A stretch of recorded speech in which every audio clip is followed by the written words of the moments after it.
নিজে হাতে চা বাগান থেকে চা তুলে প্রসেসিং করে সেই চা বানিয়ে খাওয়ার মজাই আলাদা। প্রিয় বন্ধুরা, আশা করি ভালো আছেন।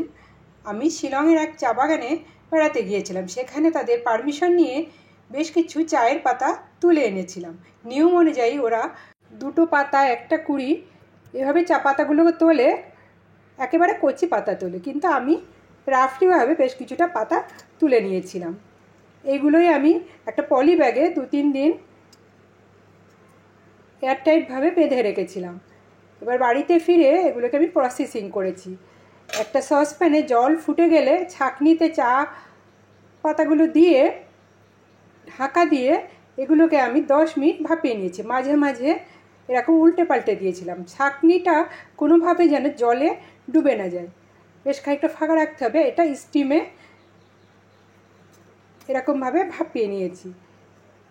কালারটা চেঞ্জ হয়ে এলে 10 মিনিট পরে এটা আমি একটা ফ্ল্যাট পাত্রে ছড়িয়ে দিয়েছি। এটা আমি অল্প রোদে ঘরের মধ্যেই শুকিয়েছি। জানালা দিয়ে যেটুকু রোদ্দুর আসে 2 দিন শুকিয়ে নিয়েছিলাম। এবারে যেহেতু এটা শিলংয়ের চা পাতা, দার্জিলিংয়ের চা পাতা স্বাদ ও গন্ধে বেশি হয়, এজন্য এতে আমি বেশ কিছুটা এলাচ, লবঙ্গ, দারচিনি একটু রোস্ট করে নিয়েছি। এবারে ওই পাত্রে চা পাতাগুলো, শুকনো চা পাতাগুলোকে আমি ভালোভাবে উল্টে পাল্টে লো হিটে ভেজে নিয়েছি। শুকনো খোলায় এগুলোকে ভাজতে হবে।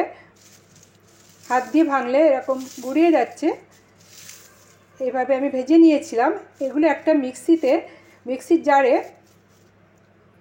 আমি আধ ভাঙা করে নিয়েছি।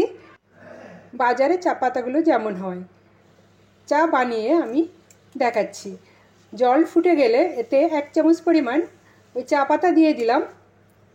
3-4 মিনিট ফুটিয়ে নিয়েছি। নিয়ম অনুযায়ী চা পাতা জলের নিচে ডুবে গেলে চায়ের লিকারটা সব বেরিয়ে আসে।